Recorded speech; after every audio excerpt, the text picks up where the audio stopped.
Chapter 1 की first 2 exercise solve करने के बाद आज हम शुरू करेंगे एंड ऑफ चैप्टर एक्सरसाइज को और उसके पहले 4 क्वेश्चंस को सॉल्व करेंगे। क्वेश्चन 1 है, what are the x coordinate and y coordinate of the point of intersection of the two axis. कि जो हमारी दो एक्सेस हैं, एक्स एक्सिस और वाई एक्सिस, उनका जो पॉइंट ऑफ इंटरसेक्शन है उसका एक्स और वाई कोऑर्डिनेट क्या होता है। तो देखिए, ये दो एक्सिस ओरिजिन पे इंटरसेक्ट करती हैं और ओरिजिन का एक्स और वाई कोऑर्डिनेट दोनों ही 0 और 0 होते हैं। So x and y coordinate of the point of intersection of two axes is 0 and 0 each. अब क्वेश्चन 2 है, point W has x coordinate equal to -5. Can you predict the coordinates of point H which is on the line through W parallel to the y axis? Which quadrants can H lie in? एक point है W जिसका x coordinate -5 है, तो इसका मतलब वो x coordinate -5 के साथ इस लाइन पे कहीं भी लाई कर सकता है।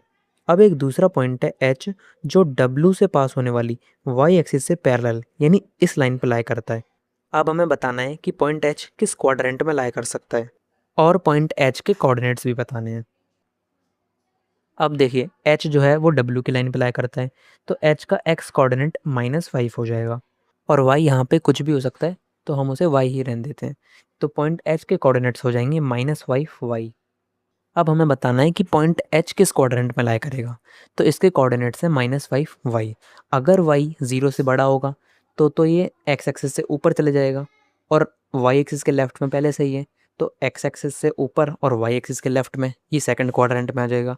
और अगर y नेगेटिव होगा तो ये x एक्सिस से नीचे चले जाएगा और y एक्सिस के लेफ्ट में पहले ही है, तो x एक्सिस से नीचे और y एक्सिस के लेफ्ट में, तो ये थर्ड क्वाड्रेंट में पहुंच जाएगा। तो हम लिख देंगे point H can lie in second or third quadrant. Third question है, consider the points R 3 0 A 0 -2 M -5 -2 and P -5 2. If they are joined in the same order, predict. अब हमें ये 4 पॉइंट्स दिए हैं R A M और P और ये दे रखा है कि अगर हम इन चारों पॉइंट्स को इसी ऑर्डर में जोड़ दें, मतलब R A M P एक क्वाड्रिलेटरल बना दें, तो ये जो 3 क्वेश्चंस पूछे हैं हमें इन क्वेश्चंस के आंसर प्रिडिक्ट करने हैं और एंड में अपने प्रिडिक्शंस को वेरीफाई करना है इन पॉइंट्स को प्लॉट करके। फर्स्ट क्वेश्चन है, two sides of R A M P that are perpendicular to each other. हमें R A M P quadrilateral की ऐसी दो साइड्स बतानी है जो एक दूसरे को परपेंडिकुलर हो। तो देखिए, साइड ए एम में पॉइंट ए और एम इन दोनों का वाई कोऑर्डिनेट जो है वो सेम है, और क्योंकि इन दोनों का वाई कोऑर्डिनेट सेम है तो इसका मतलब साइड ए एम जो होगी वो एक्स एक्सिस के पैरेलल होगी और एक्स एक्सिस के पैरेलल होगी, इसका मतलब साइड ए एम हॉरिजॉन्टल होगी।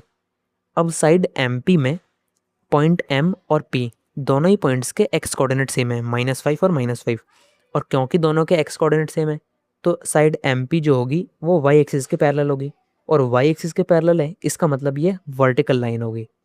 अब ए एम जो है वो हॉरिजेंटल है, एम पी जो है वो वर्टिकल है, और एक हॉरिजेंटल और वर्टिकल लाइन हमेशा परपेंडिकुलर होती है, तो हम लिख देंगे A M is perpendicular to M P. Second question है, one side of R A M P that is parallel to one of the axis. अब हमें आर ए एम पी की कोई एक ऐसी साइड बतानी है जो किसी एक एक्सिस से पैरेलल हो। अभी अभी हमने देखा कि ए एम पैरेलल है एक्स एक्सिस के और एम पी पैरेलल है वाई एक्सिस के, तो हम इनमें से कोई भी एक लिख देंगे। तो हम लिख देंगे A M is parallel to x axis. और अब थर्ड क्वेश्चन है, two points that are mirror images of each other in one axis, which axis will this be. अब हमें ऐसे दो पॉइंट्स बताने हैं जो एक दूसरे के मिरर इमेज हो किसी एक एक्सिस के अंदर। मिरर इमेज का मतलब होता है अगर हम किसी पॉइंट के आगे एक मिरर लगा दें तो मिरर के अंदर जो पॉइंट मिलेगा वही उस पॉइंट की मिरर इमेज होगी। अब देखिए, कोई भी दो पॉइंट एक दूसरे के मिरर इमेज होते हैं जब उनका कोई एक कोऑर्डिनेट तो सेम हो और दूसरा एक दूसरे का नेगेटिव हो, और जो भी कोऑर्डिनेट सेम होगा वही एक्सिस मिरर होगी। मतलब अगर एक्स कोऑर्डिनेट सेम है तो एक्स एक्सिस मिरर है, और अगर वाई कोऑर्डिनेट सेम है तो वाई एक्सिस मिरर है। अब देखिए, पॉइंट एम और पॉइंट पी में -5 -2 -5 2, एक्स कोऑर्डिनेट तो दोनों का सेम है -5, और जो वाई कोऑर्डिनेट है एक का -2 है दूसरे का 2 है, मतलब वाई कोऑर्डिनेट एक दूसरे के नेगेटिव है, तो ये दोनों एक दूसरे की मिरर इमेज हो जाएंगे। और क्योंकि -5 एक्स कोऑर्डिनेट दोनों का सेम है तो एक्स एक्सिस यहाँ पे मिरर हो जाएगी, तो हम लिख देंगे points M and P are mirror images of each other in x axis. चलिए अब इन पॉइंट्स को प्लॉट कर लेते हैं और अपने प्रेडिक्शंस को वेरीफाई करते हैं। तो सबसे पहले पॉइंट आर जिसके कोऑर्डिनेट है 3 0, तो वो एक्स एक्सिस पे हो जाएगा 3 यूनिट, और वाई एक्सिस पे 0, तो ये वाला पॉइंट आ जाएगा एक्स एक्सिस पे 3 0 पर इस जगह पे। अब पॉइंट है ए जिसके कोऑर्डिनेट है 0 -2, तो वो एक्स एक्सिस पे हो जाएगा 0 पे और वाई एक्सिस पे -2 पे, तो वो वाई एक्सिस पे इधर आ जाएगा 0 -2। तीसरा पॉइंट है -5 -2 m, तो ये हो जाएगा एक्स एक्सिस पे -5 इस तरफ और -2 वाई एक्सिस पे -2, तो ये वाला पॉइंट आ जाएगा इस जगह पे -5 -2। अब चौथा पॉइंट है पी जिसके कोऑर्डिनेट है -5 और 2, तो वो एक्स एक्सिस पे आ जाएगा -5 पे और वाई एक्सिस पे 2 पे, तो पॉइंट पी आ जाएगा इस जगह पे -5 2। और इन चारों पॉइंट्स को ज्वाइन करने पर आर ए एम पी हमें ये क्वाड्रिलेटरल मिल जाएगा। अब अपने आंसर्स वेरीफाई करते हैं। सबसे पहले हमने कहा था कि ए एम परपेंडिकुलर होगा एम पी के, और इस फिगर में हम क्लियरली देख सकते हैं कि साइड ए एम और एम पी एक दूसरे के परपेंडिकुलर है, तो पहली प्रिडिक्शन हमारी सही है। दूसरी हमने प्रिडिक्ट करी थी कि ए एम जो है वो पैरेलल होगा एक्स एक्सिस के, और ये भी इस फिगर से क्लियरली विजिबल है कि ए एम जो है वो एक्स एक्सिस के पैरेलल है, तो ये वाली प्रिडिक्शन भी ठीक हो गई। और उसके बाद हमने कहा था कि एम एंड पी एक दूसरे की मिरर इमेजेस हैं और एक्स एक्सिस यहाँ पे मिरर है, तो देखिए एम यहाँ पे ये पॉइंट है और अगर हम एक्स एक्सिस पे मिरर बना दें तो हमें एम की जो इमेज मिलेगी वो इस जगह पे मिलेगी और पॉइंट पी भी यहीं पे है, तो एम एंड पी यहाँ पे मिरर इमेजेस हो गई और एक्स एक्सिस मिरर हो गई, तो हमारी तीसरी प्रेडिक्शन भी ठीक निकली। इसका मतलब हमने तीनों प्रेडिक्शन ठीक करनी थी। तो इस तरीके से क्वेश्चन 3 भी हो गया। अब इस वीडियो का लास्ट क्वेश्चन, क्वेश्चन 4 है, plot point Z 5 - 6 on the Cartesian plane, construct a right angle triangle IZN and find the lengths of the three sides. और नीचे कमेंट में लिखा हुआ है आंसर में differ from person to person, कि जो हमारे आंसर्स आएंगे वो सभी लोगों के अलग अलग भी आ सकते हैं। तो ये क्वेश्चन कह रहा है कि हमें एक पॉइंट Z 5 - 6 कोऑर्डिनेट्स के साथ प्लॉट करना है और IZN नाम का एक राइट एंगल ट्राइंगल बनाना है जिसमें राइट एंगल Z पे होना चाहिए, क्योंकि IZN में Z बीच में दिया हुआ है, तो राइट एंगल Z पे होना चाहिए और I, Z और N ये तीन इसकी वर्टिसेस होनी चाहिए। और फिर जो IZN ट्राइंगल होगा उसमें IZ, ZN और IN इन तीनों साइड्स की लेंथ बतानी है। तो सबसे पहले Z पॉइंट को प्लॉट कर लेते हैं, तो Z के कोऑर्डिनेट्स है 5 और -6, तो वो x एक्सिस पे 5 पे आ जाएगा और y एक्सिस पे -6 पे, तो ये वाला पॉइंट हो जाएगा Z 5 - 6। तो चलिए इस पॉइंट Z से पॉइंट I तक एक वर्टिकल साइड बना देते हैं। अब देखिए क्योंकि ये लाइन वर्टिकल है तो I का x कोऑर्डिनेट भी वही होगा जो Z का है, तो I का x कोऑर्डिनेट हो जाएगा 5 और y कोऑर्डिनेट मान लीजिए हमने -2 तक बनाया है, तो Z हो गया 5 - 6 और सीधा ऊपर हो गया I 5 - 2।